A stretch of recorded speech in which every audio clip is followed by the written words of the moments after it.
For New Yorkers, tens of billions of dollars and congressional seats are on the line again as the 2020 U.S. Census looms. A pile of evidence, however, points to a big undercount for the 2010 census, which ultimately cost New York up to 2 congressional seats and perhaps as much as $18 billion. This high-stakes count is facing greater complications than it ever has before as it moves online, despite the digital divide that affects the nation. Assemblyman Marcos Crespo and over 30 sponsors passed an assembly bill that aims to bring accuracy to the census count this time around. The bill proposes to create the New York State 2020 Complete Count Commission. That bill is in the state Senate's hands now, but will it pass? Well, Assemblyman Crespo is here once again to join us to help answer that question. It's always nice to have you here. It's great to be back. For people that don't understand it, explain to us the link between the census count and the congressional seats. Based on those population numbers, the federal government determines how many districts a particular state should have.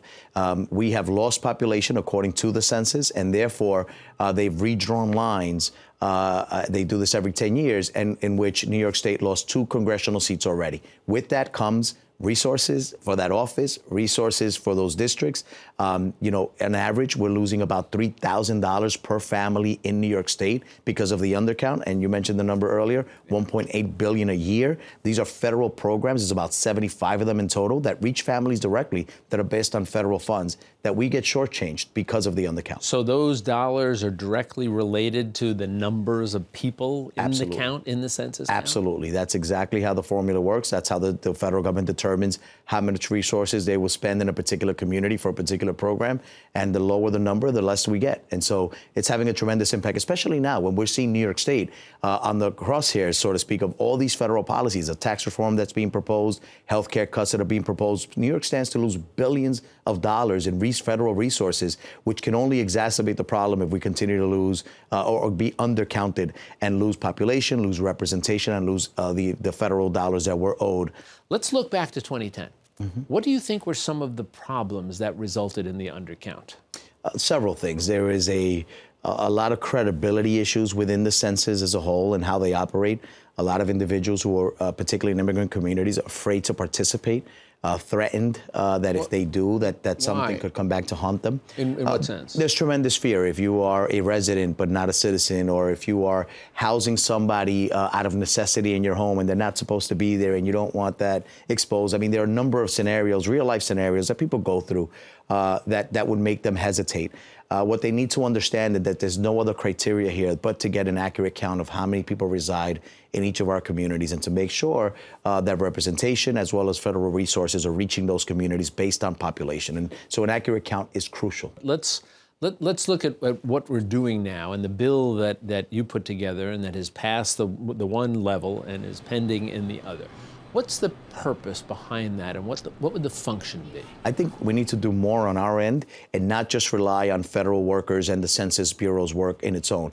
So I think the goal here is to create a commission using state partners in the public sector and the private sector, as well as the nonprofit communities, that these folks have an outreach within all of our neighborhoods and an ability to get to families, to connect with them. They have the credibility with them. And so the idea is to create a commission involving all of these partners and use those resources, use agency outreach resources, use promotional materials, use their, how well known they are in these neighborhoods in order to reach those families and encourage them to participate in the count. Especially now, as you mentioned it, the federal government wants to go onto an online system. They want to rely on information being provided through questionnaires. What do you think about that? We're concerned about, it could be of help, but we're concerned about the execution because families who are either denied that because the digital divide that you mentioned, or they don't have access to computers at home, or they're just not trustworthy to give information online, personal information, descriptive information, and a day when every day you see headlines of hacking and personal private data getting out into the wrong hands. So what I think we should do is couple things. We shouldn't take one over the other. We should have multiple points of outreach and for families to be able to connect. Whether it's somebody knocking on their door, we shouldn't underfund that, which the feds will and are. And we should have the option for somebody who may feel more comfortable doing it online, but not deny ourselves both avenues in order to get a better count.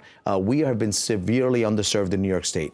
We've lost 2 congressional seats. We're projected to lose at least one more, and we know that those numbers don't match up as a state. And so we need to put our efforts in. And the goal here is for New York State to have a thorough plan, to start now with planning, not wait until 2019 to figure out what do we do now. We should put those resources in place. We should use the avenues of our agencies and our nonprofit sector to do that. And we should develop a plan that even might require some state investment. So our initiative would require 3 reports to be done so that we have a significant moving of the needle. So leading up to the count. Are you optimistic that the bill, we talked about through the Assembly, in the Senate, in the hands of the Senate now, are you optimistic that it'll come out and become law? I certainly hope so. Traditionally, there's been concern, particularly from our colleagues in the Republican Party, that they represent more rural areas, that they don't want to lose ground. They've probably seen the largest loss of population, more so than the city of New York. There's a concern that Democratic communities have a greater population growth than some of these Republican districts. And maybe there's some concern about the politics of this. But at the end of the day, if we believe in a New York that can do better, if we believe that New York State needs the resources, and we see every single day that we're getting threatened more and more by federal policies, then we need this count more than ever. New York State needs it more than ever. Every community. We're concerned about our farmers.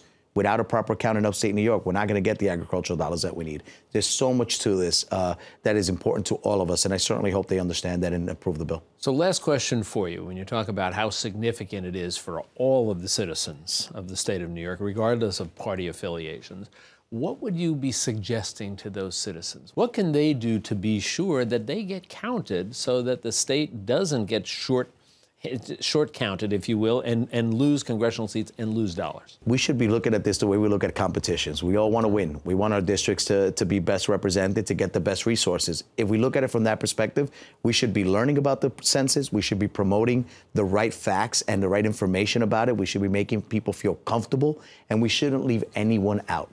Every single resident, no matter who you are, no matter where you came from, no matter how you got there, you reside in a community, you are part of that community, and you should be counted to make sure that that community is not shortchanged on what they deserve to get.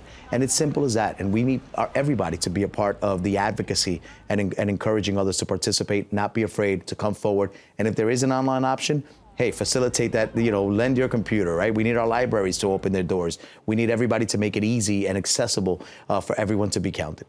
That's a great way to look at it. This is a competition that has significant consequences, so let's get out there and make sure we win. Absolutely. Assemblyman Marcos Crespo, it's always a pleasure to talk with you. Thanks for spending some time with us. Thank you. You take care.